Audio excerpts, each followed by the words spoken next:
The ship floated in the darkness of space like a sleeping giant. Its name was the Eternal Dawn, and it carried thousands of souls who had nowhere else to go. Outside the thick windows, stars burned cold and distant. Inside, children laughed and played in corridors that smelled like recycled air and hope. Captain Han Jiwoo walked through the main living quarters with steady steps. Her uniform was clean but worn at the edges. She had kind eyes that crinkled when she smiled. But those same eyes had seen terrible things. War had a way of leaving marks on people, and Jiwoo carried hers quietly. A small boy ran past her, nearly colliding with her leg. He stopped and looked up with wide eyes. This was Doyen, 8 years old with messy black hair and a gap in his front teeth. Behind him came his little sister Yoonji, barely 6, clutching a stuffed bear that had seen better days. "Sorry, Captain," Doyen said quickly, bowing his head the way his mother had taught him before she died. Jiwoo knelt down to his level. "Where are you running to so fast?" "Mireille said there are new supply boxes in Bay 3. She thinks there might be chocolate." Jiwoo smiled. "Did she now? Well, you better hurry before the others find it first." The children grinned and took off again, their footsteps echoing down the metal hallway. Jiwoo stood and continued her rounds. This was her routine every morning. She checked on the children, made sure they had eaten, ensured they felt safe. The crew called her Mother Bear, though never to her face. She pretended not to know. The Eternal Dawn had not always been a refugee ship. Once it had carried soldiers and weapons to the front lines of the war against the Vrex Empire. The Vrex were a species that believed in strength above all else. They conquered world after world, caring nothing for the people who lived there. When humans refused to surrender their colonies, the Vrex had responded with fire and death. Jiwoo had seen entire cities burning. She had pulled children from the rubble of their homes. She had held dying parents who begged her to save their sons and daughters. After 3 years of fighting, something inside her had changed. She could no longer point a gun at the enemy when human children were starving in camps behind her. So she had made a choice. She took the Eternal Dawn, filled it with orphans and refugees, and flew to the edge of known space. Here, in the neutral zone around a planet called Haven's Edge, she hoped to find peace. The Vrex and humans were talking now, trying to end the war. The diplomats promised safety. Jiwoo wanted to believe them. In the ship's classroom, a woman named Instructor Hana taught 20 children their lessons. Math, reading, history, but she also taught them other things. How to read star charts, how to operate an airlock, how to survive if something went wrong. The children were young, but they were not stupid. They knew the adults were preparing them for danger. Miri sat in the back row listening but not writing anything down.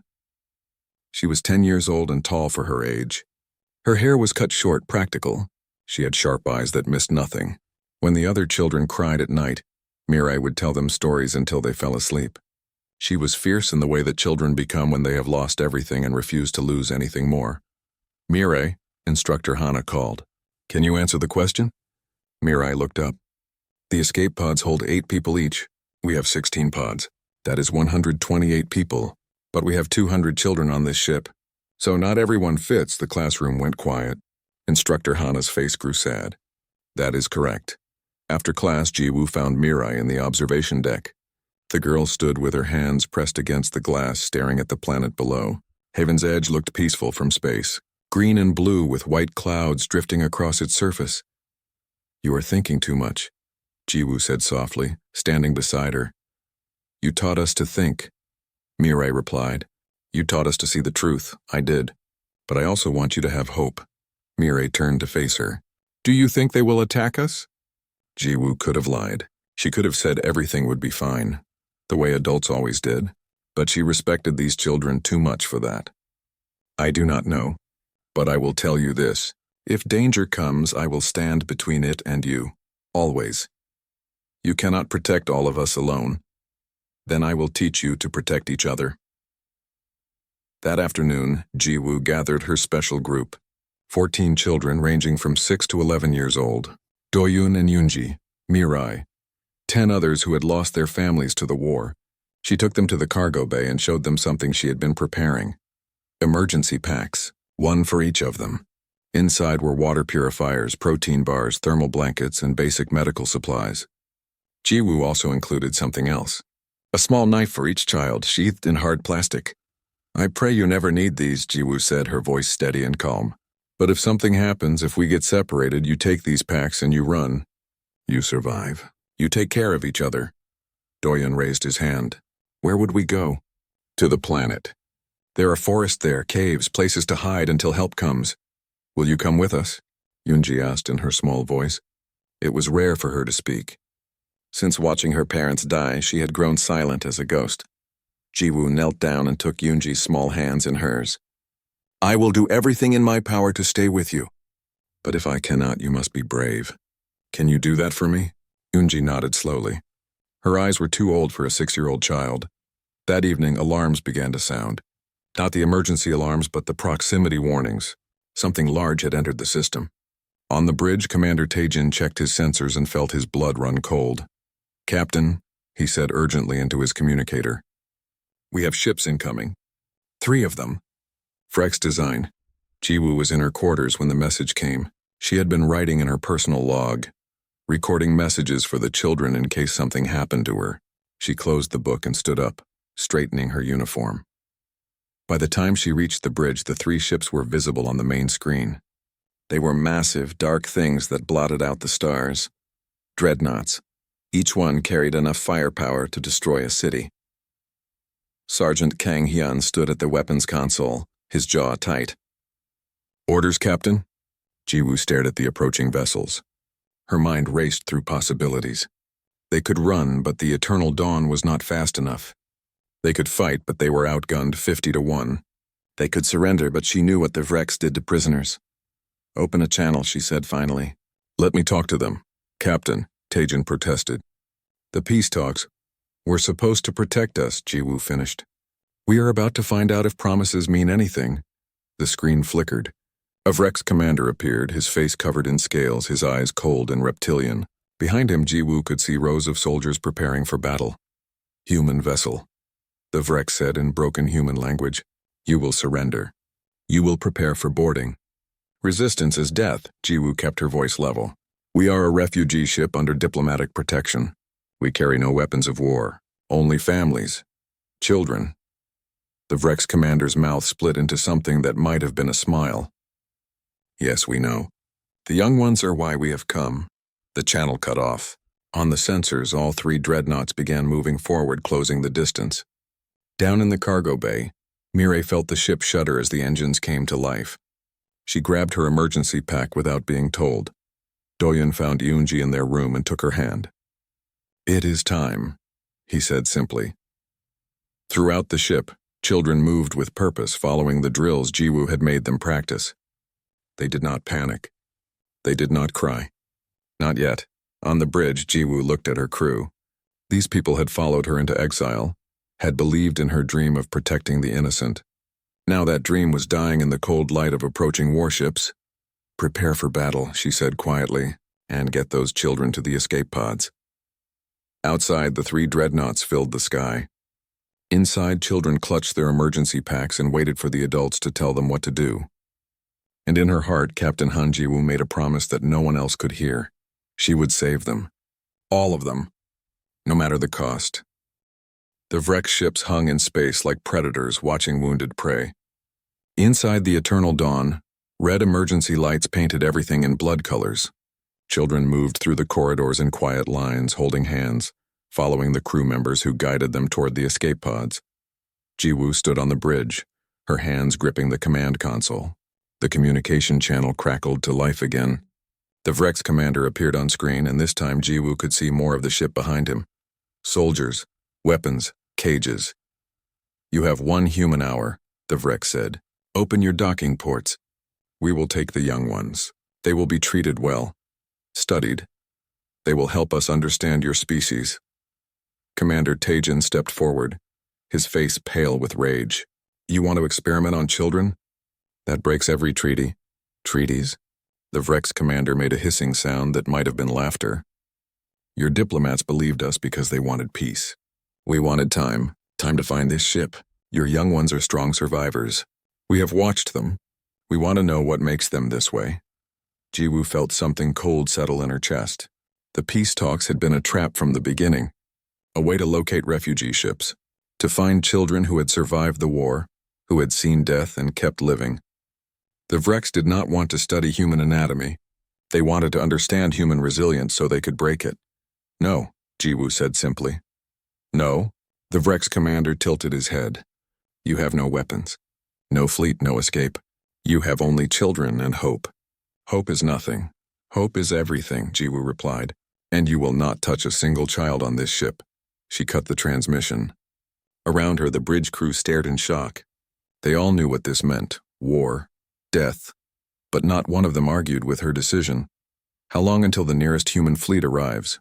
Jiwoo asked. Hyun checked his console. 3 days. Maybe 4. Then we buy time. Jiwoo turned to Taejin. Get everyone who cannot fight onto the escape pods. Set them to launch on my command. Coordinate landing zones on the planet's surface. And the children who are part of your group? Taejin asked quietly. The 14? Jiwoo closed her eyes briefly. Those 14 children were special. She had trained them more than the others. Taught them to think, to plan, to fight if necessary. They were not soldiers, but they were not helpless either. They stay with me, she said finally, until the last possible moment. Down in Cargo Bay 3, Mireille helped younger children into their emergency suits. The suits were too big for most of them, but they would keep them alive in space if something went wrong. Doyeon held Yoonji's hand tightly while Instructor Hana checked their packs. You remember what to do? Hana asked. Get to the caves, Doyeon recited. Follow the river. Stay hidden. Wait for help. Good boy. Hana touched his cheek gently. You are so brave. I am scared, Doyeon admitted. Being scared is okay. Being brave means doing what you must even when you are scared. A massive explosion rocked the ship. The lights flickered. Children screamed.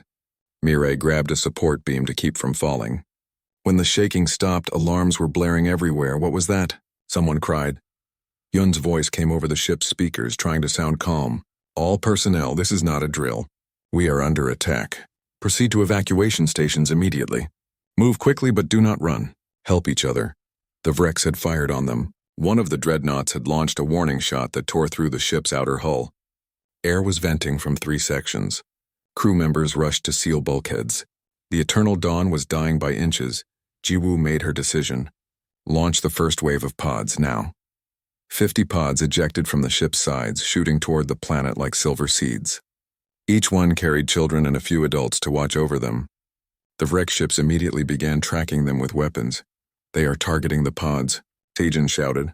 All power to forward shields, Jiwoo commanded. Put us between the pods and the enemy. We are their shield now. The Eternal Dawn lurched forward, its old engines screaming. The ship positioned itself directly in the line of fire. When the Vrex fired again, their weapons hit the refugee ship instead of the fleeing pods. Explosions tore through sections that had been crew quarters, storage rooms, medical bays. But the pods reached the planet's atmosphere and vanished into the clouds. 50 children safe, Hyun reported, relief in his voice. 150 to go, Jiwoo replied grimly. The battle became desperate. The Eternal Dawn had few weapons, but it used what it had. It fired mining lasers designed for cutting asteroids, not fighting warships. It launched debris from its cargo holds, turning garbage into projectiles. It dodged and weaved, using every trick Jiwoo had learned in 3 years of war. And impossibly, incredibly, one of the Vrex dreadnoughts took critical damage. A mining laser had hit something vital, and the massive ship began to list sideways, venting atmosphere. It pulled away from the battle, retreating behind its sister ships. The crew of the Eternal Dawn cheered. They had hurt the enemy. They had proven they were not helpless, but the victory was short. The 2 remaining dreadnoughts began a systematic bombardment. They did not care about capturing the ship intact anymore. They wanted it destroyed, wanted every human aboard dead. Hull breaches on all decks, Taejin reported. Engineering is gone. Medical is gone. We have maybe 10 minutes before total structural failure. Jiwoo looked at the remaining children on her sensors. 150 souls still aboard, not enough time to launch them all. The Vrex would shoot down any pods they saw, unless they had a different target. Hyun, Jiwoo said quietly, load my 14 into Shuttle 7. Give them the coordinates for the southern continent. The caves we scouted last week. Captain, do it. That is an order. Jiwoo ran from the bridge. She found her 14 children in Cargo Bay 1, suited up and waiting. When they saw her, their faces showed relief. Mireille stepped forward. We heard the explosions. Are we evacuating? Yes, Jiwoo said. She knelt down so she was at their level. All 14 gathered around her.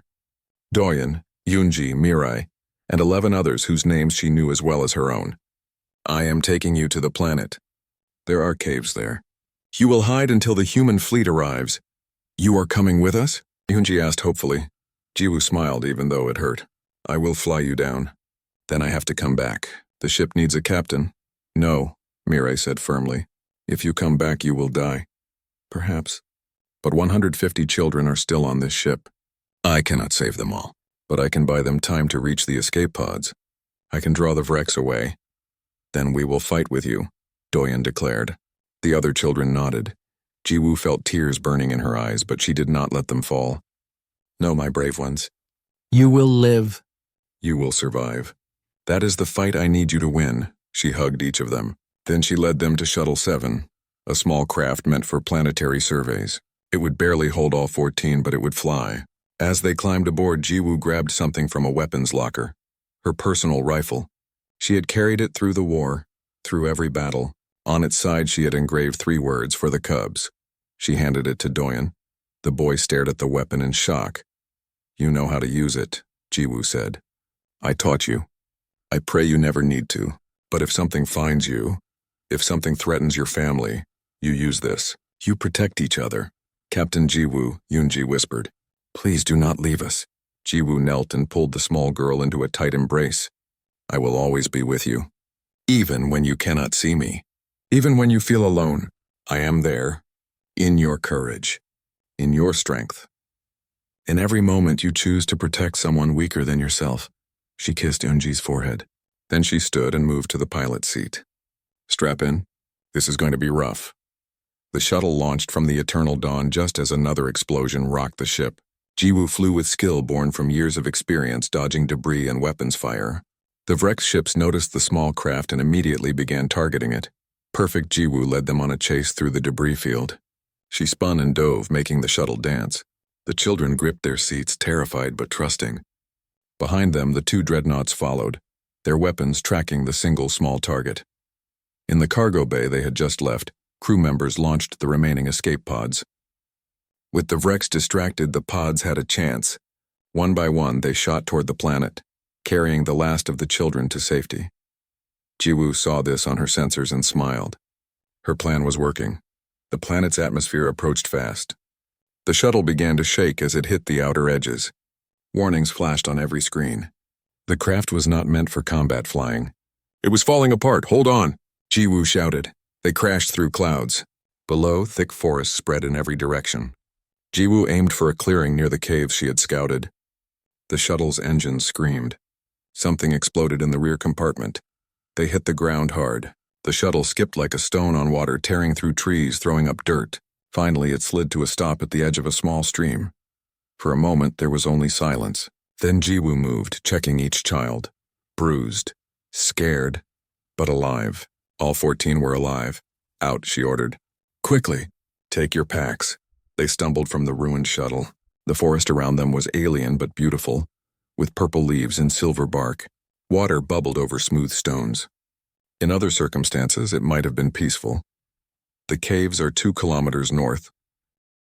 The damaged shuttle flew low over the treetops, leaving a trail of black smoke across the purple forest. Inside, Captain Han Jiwoo fought with controls that barely responded. Warning lights covered every panel. The engines made sounds they should not make. But the craft still flew, and that was all she needed. Behind her, 3 Vreks gunships gave chase. Their weapons lit up the sky with green fire. Trees exploded where their shots missed. Jiwoo gritted her teeth and pushed the shuttle harder, leading the enemy farther and farther from the caves where her children hid. High above, in orbit, the eternal dawn made its final stand. Commander Taejin had taken command of the dying ship, with only a skeleton crew remaining. They turned the massive vessel toward the largest Vreks dreadnought. Every person left aboard knew what came next. It has been an honor, Taejin said into the ship-wide communications. The honor was ours. Sir, Sergeant Hyun replied from the weapons station. The eternal dawn accelerated to ramming speed. Alarms screamed warnings that no one listened to anymore. The ship that had carried hope and refugees and dreams crashed into the Vreks dreadnought, like a hammer striking glass. The explosion lit up space like a new sun. Both ships died together, metal and fire and the brave souls who had chosen sacrifice over surrender. On the planet's surface, 14 children saw the flash in the sky and knew what it meant. More of their protectors had fallen. More adults had given their lives so the young ones might live, but there was no time to mourn. Mirai led the group through the forest at a steady run. She counted heads constantly. 14, still 14. Doyen carried Yunji on his back when the little girl's legs grew tired. The others helped each other over fallen logs and across streams. They moved like a single unit, the way Jiwoo had taught them. The caves appeared ahead, dark openings in a hillside covered with strange moss that glowed faintly blue. Mirai stopped at the entrance listening. Nothing but wind and the rustle of alien leaves. She gestured and the children filed inside. The cave was deeper than it looked. Tunnels branched in multiple directions leading down into darkness. Using small flashlights from their emergency packs, the children explored until they found a large chamber far from the entrance. Here they would make their stand if needed. Here they would wait. We should set a watch, Mirai said quietly. 2 people at the entrance at all times. If anyone sees Vrex, they warn the others. Good thinking, said a boy named Quan, who was 9. I will take the first shift. I will go with you, volunteered a girl named Bora. She was 10 and quick on her feet. As they took their positions, the remaining 12 children sat in a circle in the main chamber. Someone had thought to grab food packs from the shuttle. They shared protein bars and water, eating in silence. Each of them kept glancing at the rifle Jiwoo had given them. It leaned against the cave wall, a reminder of what might come. Above ground, Jiwoo's shuttle finally gave up. One of the engines exploded and the craft spiraled toward the ground. She had led the Vrex 15 kilometers away from the caves. 15 kilometers that might mean the difference between life and death for her children. The shuttle hit the ground in a clearing and tumbled end over end. Metal screamed. Glass shattered. When it finally stopped moving, smoke poured from every opening. Jiwoo hung upside down in the pilot's seat, held by her safety harness. Blood ran from a cut on her forehead. Her left arm hung at a wrong angle, broken. Pain filled her body like fire. But she was alive. She laughed weakly at the absurdity of it. The Vrex gunships landed nearby, their engines kicking up dust and leaves. Doors opened and soldiers poured out. They were large creatures, taller than humans, covered in scales that served as natural armor. They carried weapons designed to stun rather than kill. They still wanted prisoners to study.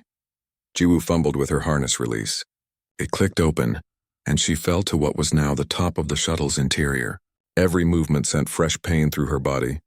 She could hear the Vrex outside, their voices hissing and clicking in their own language. One human, a translator device said in broken human speech. Female, mature, damaged. The young ones? Not here. She led us away from them. Clever prey. Find them. The commander wants specimens. Jiwoo heard them spreading out, beginning a search pattern. She knew she should move, should try to fight or run, but her body would not obey. The crash had taken everything from her. She could barely breathe, let alone stand. But she could still buy time. Using her good arm, she activated the shuttle's distress beacon. It sent out a signal on all human frequencies, broadcasting her location. The Vrex would hear it too, but that did not matter. She wanted them here, focused on her, giving her children more time to hide. In the caves, Quan heard something on his emergency radio. The distress beacon. He and Bora looked at each other with wide eyes. It is the captain, Bora whispered. She is calling for help. We should tell the others. They ran back to the main chamber. When the group heard the news, several children wanted to go immediately. They wanted to save Jiwoo the way she had saved them. No, Mirai said firmly. She led them away from us on purpose. If we go to her, we put everyone at risk. But she might die, Doyen protested. She knows that. She chose this. Mirai's voice was steady, but tears ran down her face.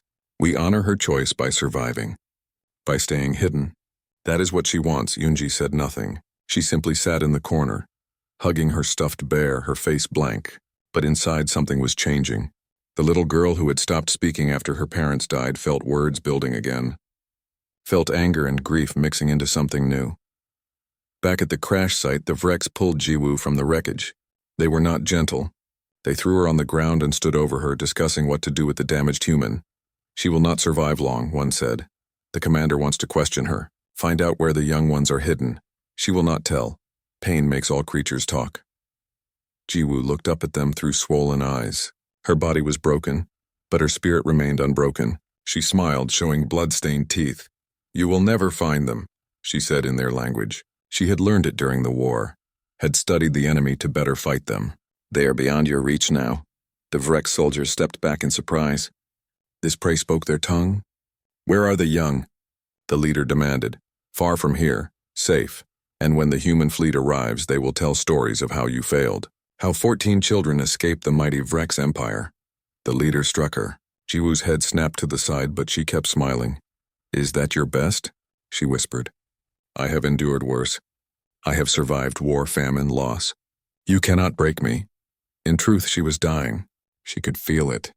Internal bleeding, collapsed lung, too many injuries to count. But she would not show weakness, would not give them the satisfaction. Every moment she kept them here was another moment her children had to disappear into the forest. The Vrek's leader raised his weapon. But before he could fire, his communicator crackled. The remaining dreadnought in orbit had news. More escape pods had landed across the planet. Hundreds of human children scattered in all directions. The hunting parties were spread too thin. "Leave this one," the leader ordered. "She is dying anyway. We hunt the young while we can still find them." They boarded their gunships and took off, leaving Jiwoo alone in the clearing. She lay on the ground, staring up at the alien sky. 2 suns burned overhead, one orange and one pale blue. It was beautiful in a strange way. She thought of her children, hoped they were safe, prayed they would be found by humans, not Vreks. She had done everything she could, given everything she had. It would have to be enough.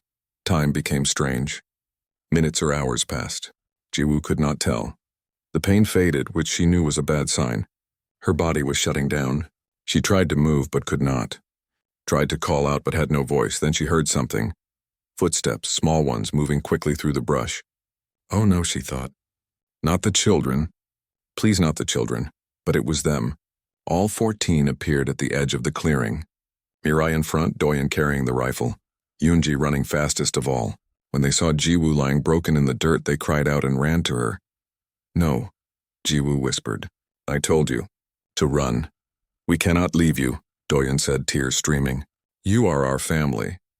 Mirai was already examining the injuries, trying to figure out what to do. But even at 10 years old, she knew. She had seen enough death during the war. She knew when someone was beyond saving. "We have to get her to the caves," Quan said desperately. "We cannot move her," Mirai replied, her voice breaking. It would kill her." Yoonji pushed through the others and knelt beside Jiwoo. The little girl took the captain's hand in both of hers. "Mama, Jiwoo," Yoonji said, the first words she had spoken in months. "Please do not go," Jiwoo smiled. Even dying, even in terrible pain, she smiled. "My brave Yoonji, you found your voice. I found it because you taught me to be strong. All of you." Jiwoo's breath came in short gasps. "So strong, so brave. I am so proud, Captain." Doyen knelt on her other side. "What do we do? How do we survive without you?" "The same way. You survived everything else together. You protect each other, the way I protected you. You live, you grow. You become..." More than this moment, her eyes closed. The children leaned closer, desperate, crying openly now. The Vrek soldiers stepped out of their gunships with weapons ready but lowered. They expected no real threat. Before them stood only 14 human children, the oldest barely 11 years old. Small prey, weak prey, easy to capture.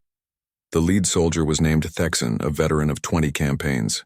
He had hunted countless species across the galaxy. He saw the children clustered around the body of the dead human female and understood immediately. Cubs protecting their fallen mother. It was almost sad in its futility. "Surrender," Thexan said through his translator. "You will not be harmed if you cooperate." Mirai stood in front of the group holding the rifle. It was nearly as long as she was tall. Her arms shook slightly from the weight. But her aim did not waver. The weapon pointed directly at Thexan's head. "Run," she repeated. Thexan laughed. The sound was like stones grinding together. "Small human." "You are 10 years old." "Maybe 11. You have never killed. I have seen your files. You are a scared child who has lost her family. Put down the weapon before someone gets hurt." Mirai pulled the trigger. The plasma bolt caught Thexan in the chest. His armor absorbed most of the impact, but the force threw him backward. He hit the ground, stunned. The other Vrek soldiers froze in shock. The small human had actually fired. She had actually hurt their commander. That single moment of hesitation was all the children needed. They scattered like birds fleeing a predator, but unlike birds, they did not flee in panic. They moved with purpose, following patterns Jiwoo had drilled into them during countless training sessions. Split up, make multiple targets, use the terrain. Never bunch together where one shot can take many. Doyun grabbed Yoonji's hand and ran toward the tree line. Behind him, Kwan and Bora went the opposite direction. The group split into pairs, each team moving according to the plan they had rehearsed but hoped never to use. The Vrex recovered and gave chase. They set their weapons to stun and fired at the fleeing children. Green bolts of energy tore through the air. Most missed. Trees exploded. Ground erupted in fountains of dirt. But the children were small and fast and knew how to use cover. Mireille fired twice more, forcing the Vrex to take cover themselves. Then she ran, the rifle bouncing against her shoulder. She headed for the thickest part of the forest where the trees grew close together. Too close for the large Vrex soldiers to move easily. Do not kill them, Thexan roared at his troops. The commander wants them alive. Use stunners only. This was the children's first advantage. The Vrex could not use lethal force. They had to be careful, had to aim precisely. Children had no such restriction. If they had a shot, any shot, they took it. Doyun and Yoonji reached a small ravine and jumped down, sliding through mud and wet leaves. At the bottom, they found what they were looking for. One of the supply caches Jiwoo had made them prepare days ago, just in case. Buried under rocks and branches were emergency supplies, food, water, and something else, explosives. Small ones meant for mining or clearing obstacles. Jiwoo had taught them how these worked. How a simple timer and trigger could turn a tool into a weapon. Can you do it? Yoonji asked. Her voice was calm. Too calm for a 6-year-old who should be crying in fear. Doyun's hand shook as he pulled out the small charges. I think so. You remember what she taught us? Yes, we bury them here. They follow. We trigger from distance. It was a simple trap. Crude, but effective if the enemy was arrogant enough to chase small children through unknown terrain without caution. Above them, Vrex soldiers crashed through the undergrowth. They were tracking the children using heat sensors and movement detectors. Technology against desperation. The Vrex should have won easily, but they had never fought human children before. They did not understand what loss and grief could forge. Mireille found her position in the trees. Jiwoo had shown her this trick during training. Human children could climb easily, could hide in branches where larger beings could not reach. She wedged herself against a trunk and aimed the rifle down. 3 Vrex soldiers passed beneath her. They were scanning the ground, following tracks. None of them looked up. Ambush predators looked up. Prey looked down. The Vrex had spent so long being the hunters that they forgot others could hunt them. Mireille fired once. The plasma bolt hit a soldier in the back of his neck where armor was weakest. He went down hard.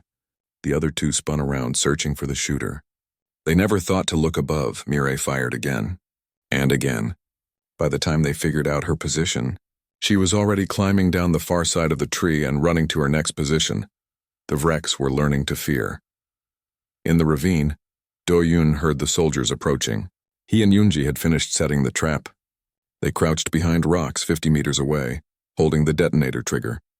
It was a simple device, just a button connected by wire to the buried explosives. Wait, Yoonji whispered. Let them get close. 5 Vrex soldiers appeared at the top of the ravine. They saw the small footprints leading down into the mud. They started to descend, weapons ready, confident they had cornered their prey. Doyun pressed the button. The explosion was not large. Not like the bombs that had destroyed cities during the war, but in the confined space of the ravine it was devastating. Rocks and dirt and shrapnel filled the air. The screams of Vrex soldiers echoed through the forest. When the dust settled, 3 soldiers were down. The other 2 retreated, calling for backup, reporting that the human children were armed and dangerous. That they were using tactics.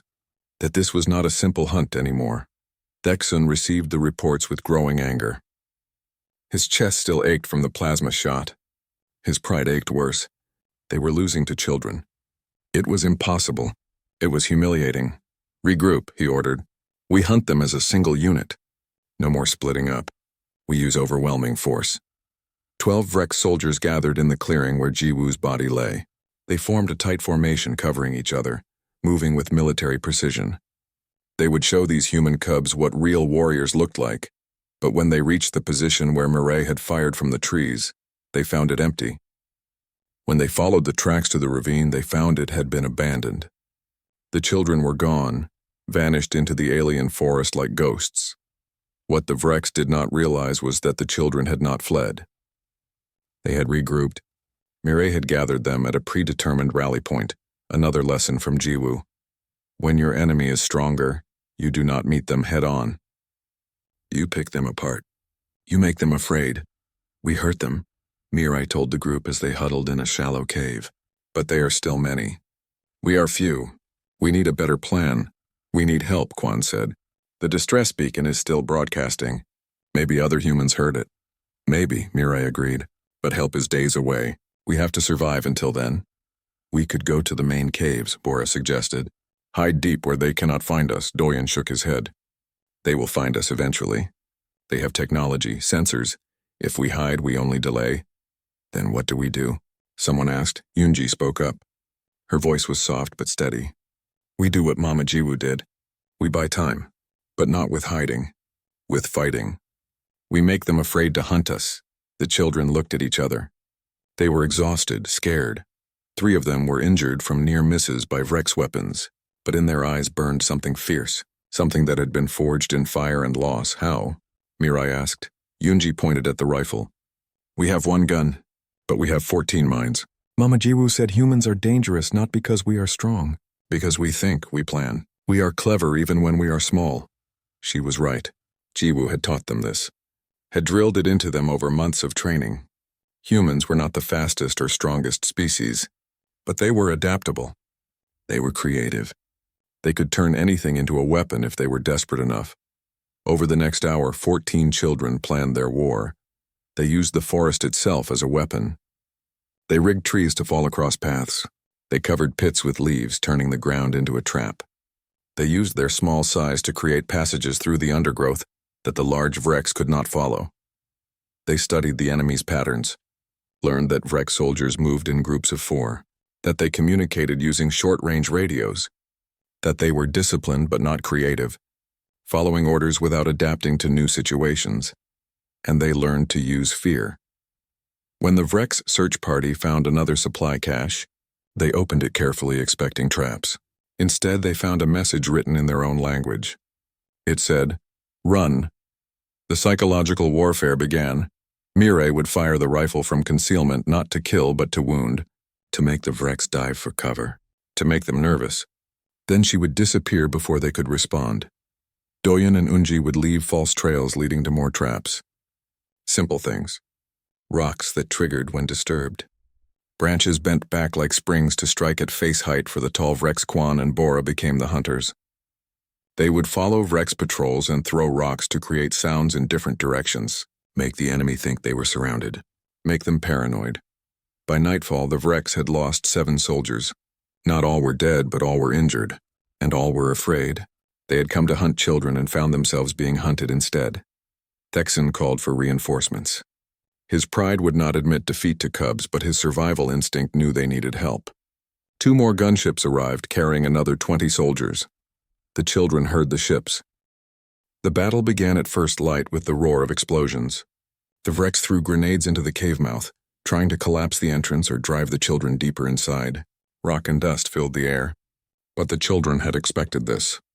They were already far back in the tunnel system, waiting in positions they had prepared through the long night. The first wave of Vrex soldiers charged into the caves with lights mounted on their weapons, cutting through the darkness. They moved in tight formation, professional and disciplined. 10 soldiers advancing slowly, checking corners and side passages. They made it 20 meters before the first trap triggered. Quan had rigged a support beam to fall when a tripwire was disturbed. The heavy wooden beam came down across the tunnel, crushing one soldier and blocking the others behind it. In the confusion, Mireille fired from a hidden position. The plasma rifle lit up the darkness. 2 more soldiers fell. The Vrex returned fire, but the children were already moving. They knew every tunnel, every hiding spot. They flowed through the darkness like water, appearing and vanishing before the enemy could aim properly. Thexan heard the fighting from outside and grew impatient. He sent in the second wave, another 10 soldiers, heavier weapons. They pushed past the fallen beam and advanced deeper. The tunnels narrowed here, forcing them to move in single file. Perfect for ambush. Doyen and Yunji waited in a side passage with their last explosives. They had buried the charges in the tunnel ceiling, rigged to bring down tons of rock. When 8 soldiers passed beneath, Doyen triggered the device. The explosion was deafening in the confined space. Half the tunnel collapsed. The screams of trapped Vrex echoed through the caves. Those not buried were disoriented, coughing on dust, unable to see. Children emerged from hidden crevices with knives and sharp rocks. They struck fast and vanished faster. It was not honorable combat. It was survival. It was desperation. But it worked. By the time the dust cleared, only 3 soldiers from the second wave made it back to the entrance. They were bleeding, terrified, reporting that the caves were a death trap, that the human cubs fought like demons in the dark. Thexan could not believe what he was hearing. They had lost 15 soldiers, half his force. To children, enough, he snarled. Seal the caves. We bury them alive if we cannot capture them. But before he could give the order, something happened that changed everything. In orbit high above, 3 ships dropped out of hyperspace. They were not Vrex ships. They were human. Not the military fleet that had been days away. These were something else. Private vessels, cargo haulers, scout ships, small craft that had heard the distress beacon and come as fast as they could. They were not warships. They could not fight the remaining Vrex dreadnought. But they could send a message. And they did. Vrex forces, a voice broadcast on all frequencies. This is the merchant vessel Wandering Star. We have eyes on your position. We have transmitted your coordinates to the United Human Fleet. They will arrive in 12 hours. If any human children are harmed, there will be no negotiation. No mercy, you will answer for every drop of blood. It was a bluff. The merchant ships were unarmed. They could do nothing if the Vrex decided to call their lie. But they were willing to die to buy time for the children below. Thexan calculated quickly. 12 hours until the human military arrived. He could kill the cubs in that time. But his forces were already depleted. The cubs had cost him dearly. And the human ships would record everything. The Empire would see how much he had lost to children. His reputation would be destroyed unless he withdrew now. Claimed the prize was not worth the cost. Saved face by walking away. It was the smart choice. The tactical choice. But it meant admitting defeat to prey. While Thexan hesitated, the children in the caves heard the transmission too. They listened to the merchant ship promising help was coming. They heard the words 12 hours and knew they had won. They just had to survive a little longer. Pull back, Mireille ordered. We go deeper. Make them dig us out if they want us. The children retreated into the deepest parts of the cave system. They found a large chamber with an underground stream, fresh water to drink. They collapsed the tunnels behind them as they went, making it harder for anyone to follow. In that dark chamber, exhausted and wounded, 11 children made camp. 11, not 14. 3 had fallen during the fighting. 3 had died protecting the others just as Jiwoo had died protecting all of them. They said prayers over the bodies, quick ones, because there was no time for proper mourning. They covered their fallen friends with their jackets and made promises to remember. Then they waited. Outside, Thexan made his decision. He would not withdraw completely. That would be cowardice. But he would not advance either. He set guards at the cave entrance and ordered everyone else to pull back. They would maintain the siege but engage no further. When the human fleet arrived, he would claim the cubs had been too well fortified. That it would have required orbital bombardment to dig them out. A lie, but a face-saving one. The merchant ships watched from orbit. They could not help directly, but their presence changed everything. The Vrex knew they were being observed, knew that if they killed children now it would be recorded, would be used as propaganda, would turn human resolve from peace to total war. The galaxy had rules, unspoken but understood. You could fight soldiers. You could destroy military targets. But you did not make war on children and expect to be treated with honor afterward. Hours passed. The children slept in shifts, always keeping watch. They rationed their last food and water. They tended their wounded as best they could. And they waited for either rescue or death, knowing both were possible. 12 hours later, exactly when promised, the human fleet arrived. Not just ships. A battle group. Carriers, destroyers, support craft. Over 50 vessels that dropped into normal space with weapons armed and shields raised. At their head was the flagship, a massive carrier that bore a new name painted on its hull in letters 10 meters tall. UHS Admiral Jiwoo. The ship had been renamed in honor of the captain who died protecting refugees. The human military had heard what happened. They had seen the recordings from the Eternal Dawn's last moments. They had tracked the escape pods to the planet's surface, and they were not happy. Admiral Park So-min commanded the fleet from the bridge of the carrier. She was young for her rank, promoted rapidly during the war because she got results. She had served with Jiwoo years ago, had learned tactics from the older woman. When she heard about the siege at the caves, something cold and hard settled in her chest. "Wreck ships," she broadcast. "You have 30 seconds to withdraw from orbit. If you are still here when I finish counting, I will consider it an act of war." The Vrex dreadnought was powerful, but it was alone against a fleet. The commander knew he could not win. With bitter anger, he ordered retreat. The massive ship accelerated away from the planet, leaving Thexan and his ground forces behind. Dropships launched from the human carriers. Marines in full combat armor descended through the atmosphere. They landed in force around the cave system, hundreds of soldiers moving with purpose and fury. Thexan's remaining 15 soldiers stood no chance. They surrendered immediately, knowing that fighting now would only mean death. The humans accepted the surrender but showed no kindness. The Vrex were disarmed, restrained, and held under guard. A Marine captain named Jinho led his squad into the caves. They moved carefully, announcing themselves constantly, knowing the children inside might be trigger-happy and terrified. "Human children," Jinho called into the darkness. "This is Captain Jinho of the United Human Marines. We are here to help. You are safe now. Please respond if you can hear me." Deep in the caves, Mirai heard the voice. She wanted to believe it was real, but she was so tired, so scared. What if it was a trick? Doyen made the choice for her. He stepped forward into the tunnel and called back. "We are here. 11 of us. We need medical help." The Marines moved quickly then. They found the children in the deep chamber, dirty and wounded but alive. Medics rushed forward with supplies, treating injuries, giving water and food. The children barely responded. They were in shock, unable to believe the nightmare was over. One Marine saw the bodies of the 3 fallen children and had to turn away. He had seen war before, but this was different. These were babies who had been forced to fight like soldiers. When they brought the survivors to the surface, other crews were already at work. They had found Jiwoo's body in the clearing where she had fallen. They treated it with reverence, covering her with a flag, preparing to bring her home with honor. The children were taken to the carrier's medical bay.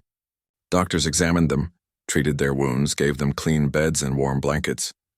It was the first safety they had felt in days. Admiral So-min came to visit them personally. She stood at the entrance to the medical bay and looked at the 11 young faces staring back at her. Mirai, Doyen, Yoonji-kwan, Bora, and 6 others. "The mother bear's cubs, you did well," So-min said quietly. "You survived something no one should have to survive. You fought an empire and made them bleed. Captain Jiwoo would be proud." "Is she?"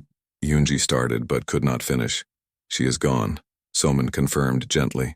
"But she will be remembered. I promise you that." Over the next week, recovery teams found the other children scattered across the planet.